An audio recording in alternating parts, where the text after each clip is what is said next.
There's a man that comes through real heavily, and he's just kind of showing me basically my symbol for getting to live like closer to middle age, but not really reaching my elderly age.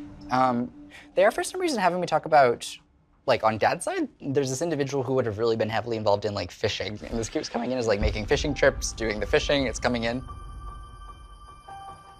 Would anyone connected on Dad's side of family have any connections to this object? Perfect.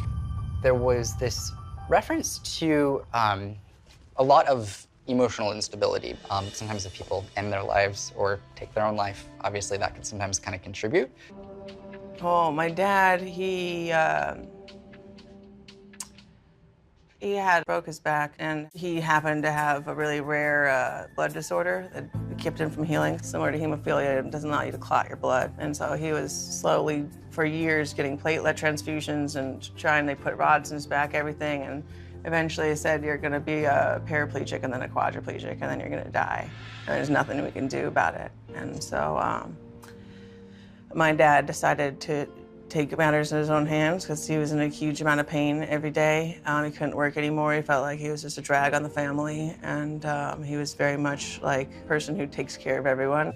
I just bring up memories of him all the time so I don't forget them, because I don't want them to fade. I'm gonna keep going with this. Your dad's having me talk about the timing of his death. And then for some reason, your dad's having me talk about you as a younger person. And there's this emphasis on learning, and it's like this death happens, and the feeling is like still having to kind of get past this. They're trying to give me a message, and I can't make it change. Earlier, there was the fishing reference for some reason. I don't know why they're putting emphasis on this. Did that mean anything in context? Inopportune time, I was overcoming a speech problem. I had a difficult birth. I had the umbilical cord around my neck and had like delayed speech development. I didn't really start talking until I was 6. And to get me to talk, the therapist said, make me go do stuff, but come do things. So my dad would take me fishing. And then one of the stories my mom likes telling me is that it was raining cats and dogs outside. And I was like in the living room, like fishing pool, everything. And they're like, Ronnie, what are you doing? And the only words that I could say were, I'm going fishing. And like, yeah, that was something we would do all the time.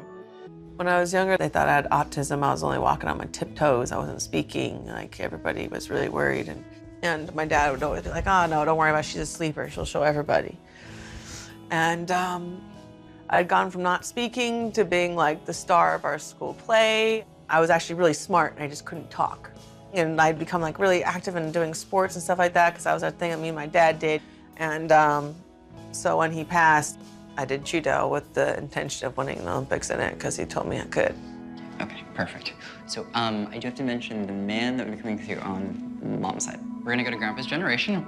There's a man that's coming through that would be referencing to not wanting to be kept alive artificially and an acknowledgement of like hospitalization. So it isn't like quick or fast or sudden. It's more of a reference to like, I'm in the hospital, and almost a feeling of like declining bliss or like insisting, take me home. Like I don't want to go. I'm in the hospital. That was our grandfather. Yeah. Pop, yeah. And like he was insistent. Yeah, like, oh, he was. Yeah, and he like was not going to pass until, you know, he had it his way. And when he comes across, like he was like, I'm not doing the hospital. I just can't do this. The feeling that he gives with this for me is a feeling of like, I'm gonna pass away anyway. Why remind them of it while I'm still here? Yeah. You know, so that's kind of the personality. So him. Oh my gosh, Yeah. so him. You nailed it. Yeah. Yes. So please know that he's around and he loves you both so much. From his perspective, he feels like he was loved. He acknowledged that he knew that his hand was being held, and that came through. Oh, yeah. And he was so appreciative of that. He's so He sweet. was the best. Oh my gosh. He really was. He's Yeah. a great man. I think it was just amazing how much Tyler expressed the love he had for us, he has for us, and that our family has for us. And I thought that was such an important message because, you know, we're always going to city and town to town, and we're always surrounded by all these new people. Sometimes you have to like just take a breath and stop, and then to realize that love, you know, you have around you.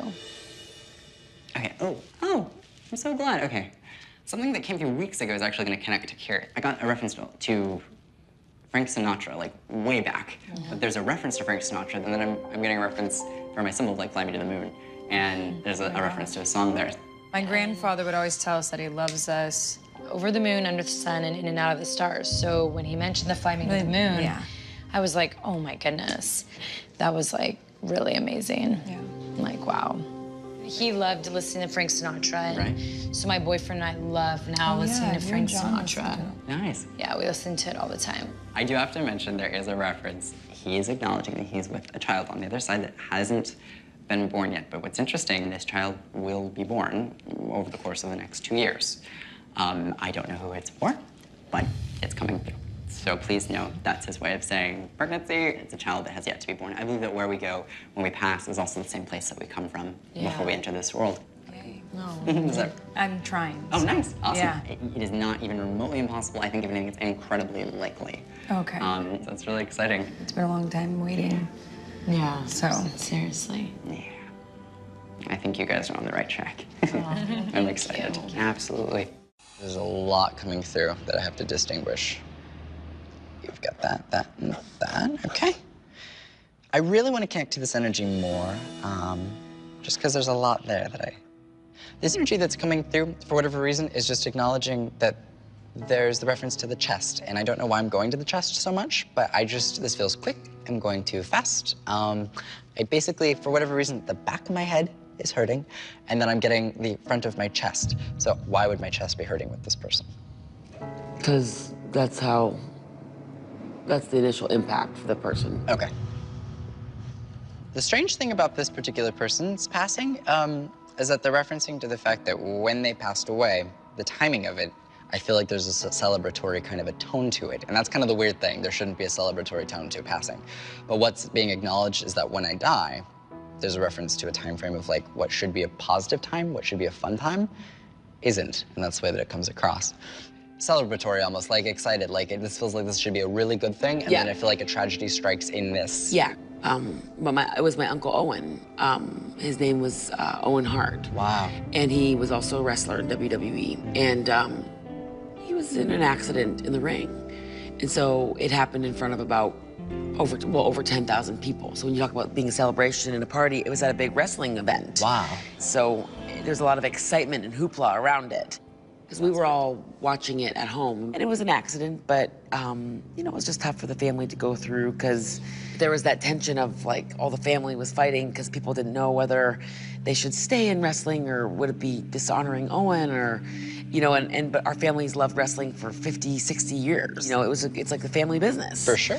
So, you know, hopefully Owen would be happy that we're happy. Absolutely. And he so deeply was passionate about as well. And so for him, I mean, that's something that he would want everyone else to continue. Yeah, exactly. Because he got a lot of enjoyment from it. Regardless of what happened with his passing, that's something that gave him fulfillment. Yeah, and he knows gives others fulfillment, so absolutely. That's kind of what I feel. I do a lot of things in my matches to, you know, honor him and stuff like that. So. That's amazing. I have no doubt that they all see that and are aware of that and are so incredibly proud of you for just doing this career and doing what you love and sticking with your passion.